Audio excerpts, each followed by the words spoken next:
if your organization does not understand project management, they'll be left behind the curve. Let's look at the organizational structure. Now, I want you to take your time and look at what is happening within your organization and tell me the project that you embarked on, the type of organizational setup that you used. So I'll give examples, then you tell me which type you actually use for your project. Now we have project A. For project A, we had different organizations. So that is your project. You have different departments.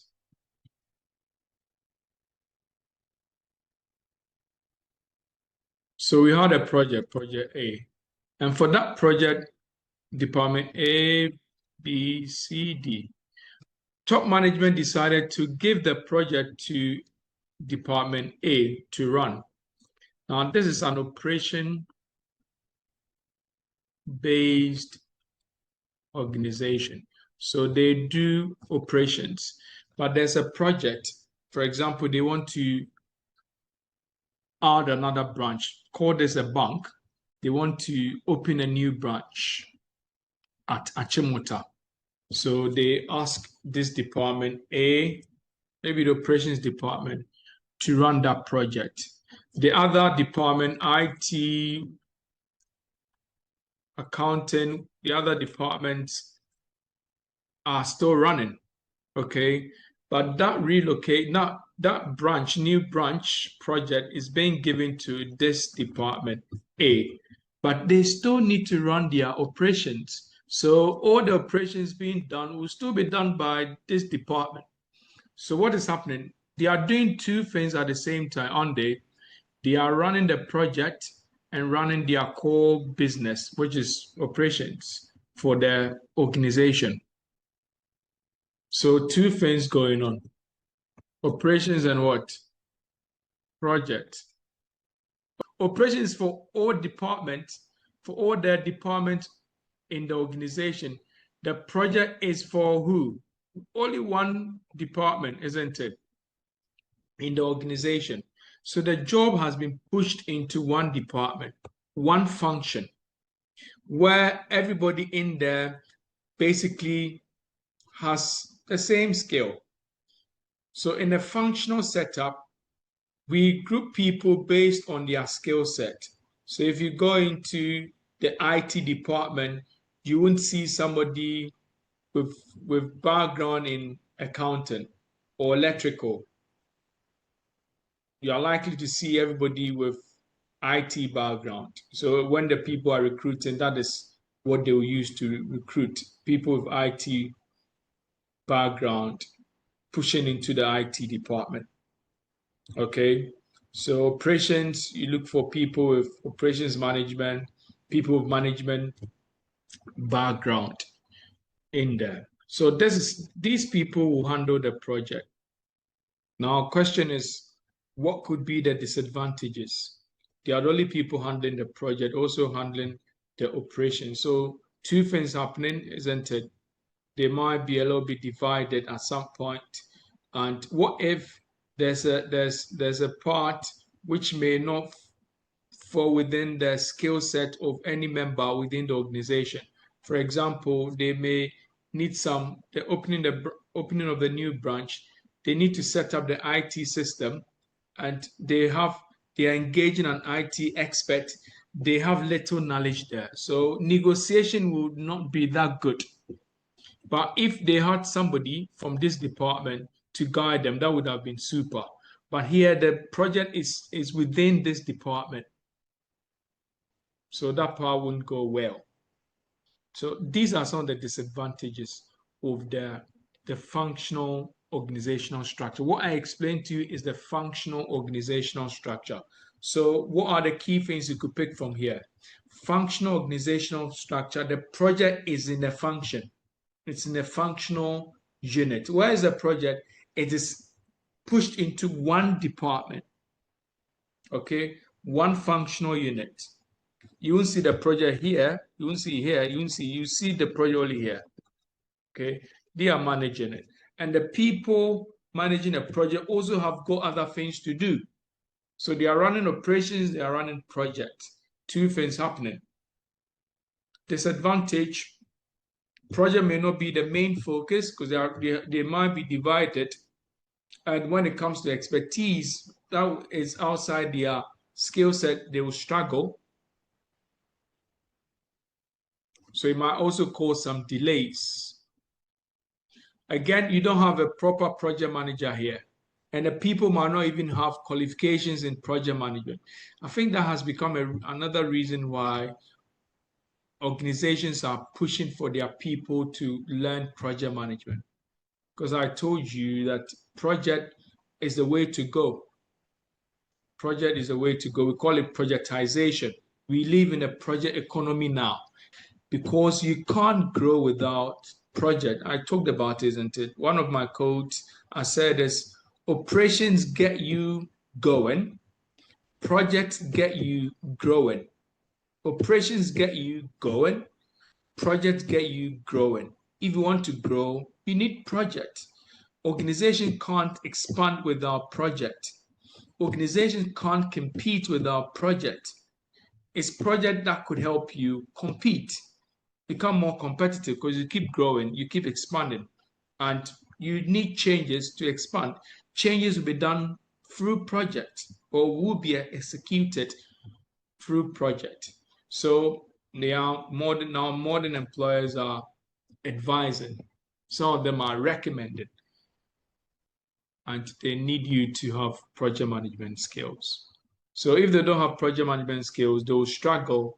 Planning won't be done properly because it's a management discipline. It's a project. The only way to do it is through project management. Once it's a project, the only way to do it is through project management. You can't use any other discipline to do it. And I've seen some organizations, they put a project into a marketing department and they understand marketing, not project management. Technical project management, they'll be struggling. And there's something that you see here. That's a functional setup. I hope you got it. Great. Now let's go to the next type. So we saw the functional organizational structure. This is a functional organizational structure or setup. Where is the project within a functional unit? Okay, so we use the term siloed thinking.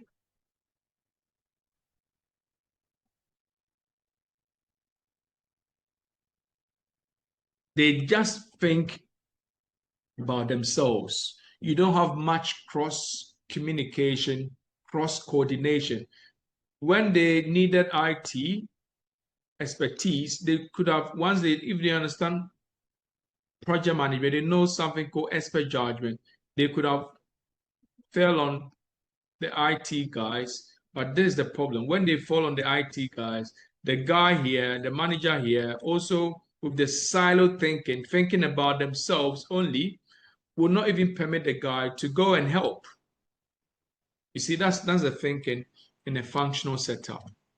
That is why it's quite understandable. When you move to another department to print your work, they'll tell you, hey, go back to your department. You can't come and take our A4 sheet.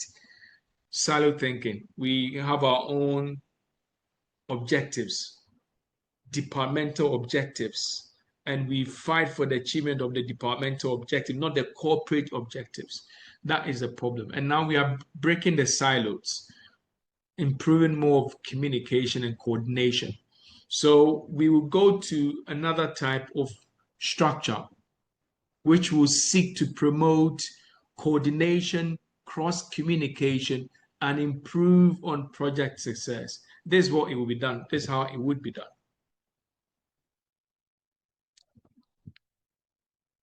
So we have the project, we want to open a new branch. Instead of pushing it into one function, making a functional organizational structure, we will sit down and think about who we need for the project.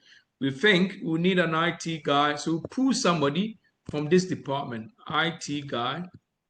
We need somebody who can handle planning, so we'll pull somebody here from the operations bit.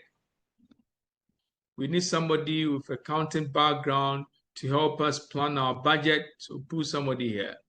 There's another guy also coming from this end, customer care, to help us take care of the customers and the sponsors and stakeholders, to teach us how to engage them properly. So we have these people coming together to execute a project. So we call them specialist group. But don't forget, there are two things still happening. We pull the people from the various departments, but still operations is going on. The project is also going on. So two things still going on, like the functional organizational structure that does not cease. But now the approach is different. We did not push the job into one department. We spread it across, and we pick the people from the various departments. So there's cross coordination. There's somebody here working with a guy here, working with a guy here, all in the name of project success. Now, what is missing is who? Somebody to manage them, isn't it? So what is missing is the PM. This setup is called matrix organization. It looks like it has formed a matrix, isn't it? So it becomes a matrix organization.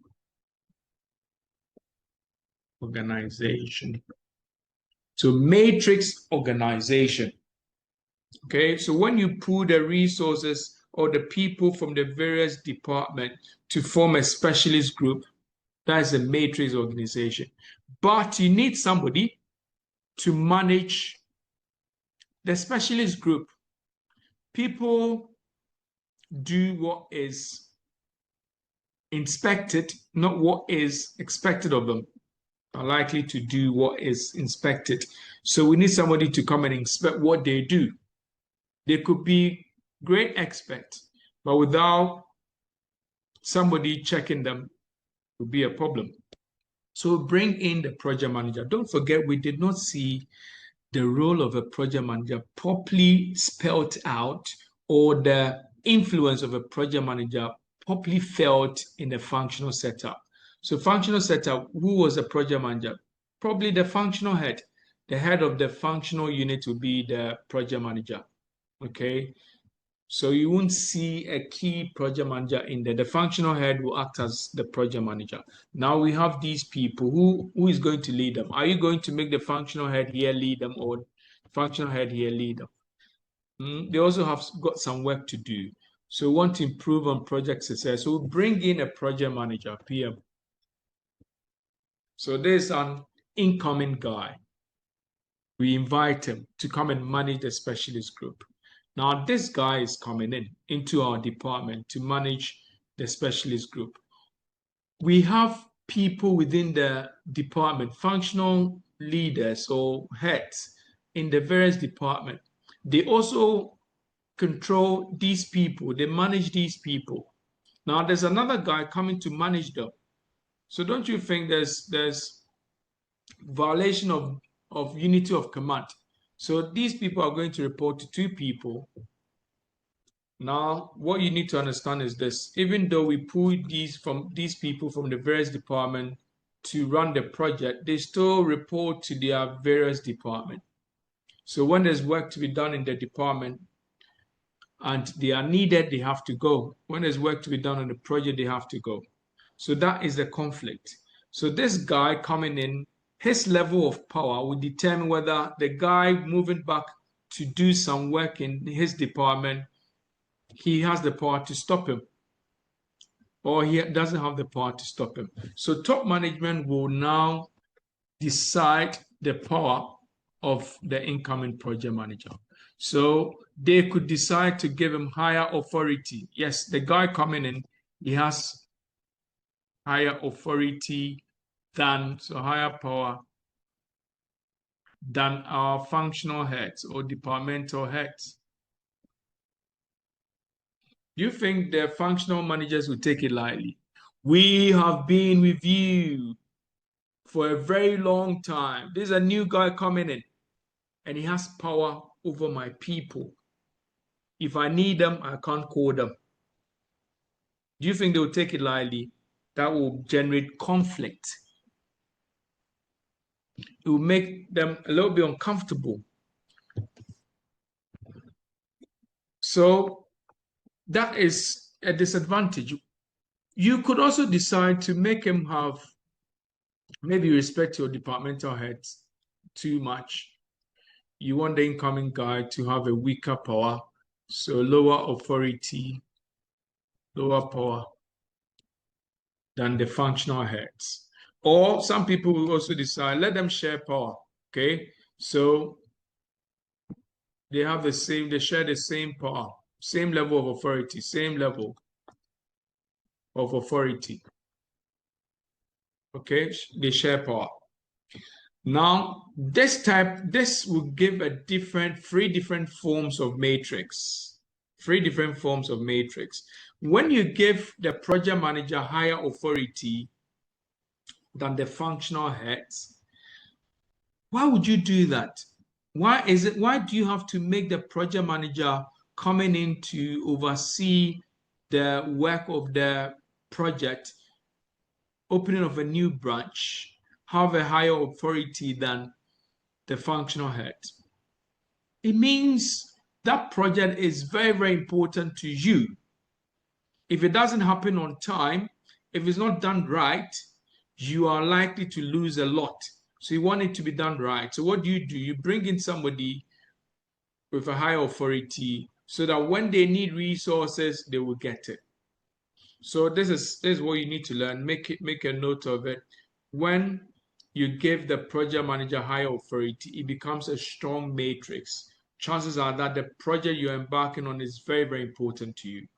So when the project is more important to you, you are likely to make the incoming project manager have a higher authority. You're likely to turn to a strong matrix. So that's a strong matrix, okay?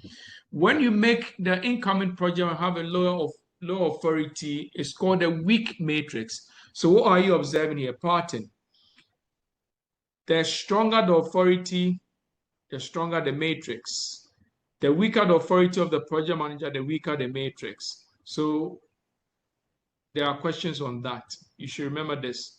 When the project manager has a lower authority than the functional heads, lower, weaker power, that's a weak matrix. When the project manager has a stronger power or higher power than the functional heads, stronger power to the project manager, that's a strong matrix. When they share power, that's a balanced matrix. Okay, that's a balanced matrix. But read more about it. Disadvantage is conflict, a lot of conflict. Project manager is not too comfortable sharing power. The departmental heads are also not too comfortable sharing power, and they will violate the unity of command. People are reporting to two bosses now. If you have more projects going on, they are reporting to two or three project manager or head managers now, and people may hide behind that. You see the guy in town, why are you not in the department work? Oh, I was sent by the project manager. They may be lying. Project manager also sees him somewhere. I've been asked to do something by my functional head. They may be lying. Okay, so these are some of the disadvantages. So we've learned about matrix organization, and matrix organization, you should remember three forms: weak matrix, strong matrix, balanced matrix. It all depends on the power you give to the project manager. Then we have the last one called projectized organization. So for this one,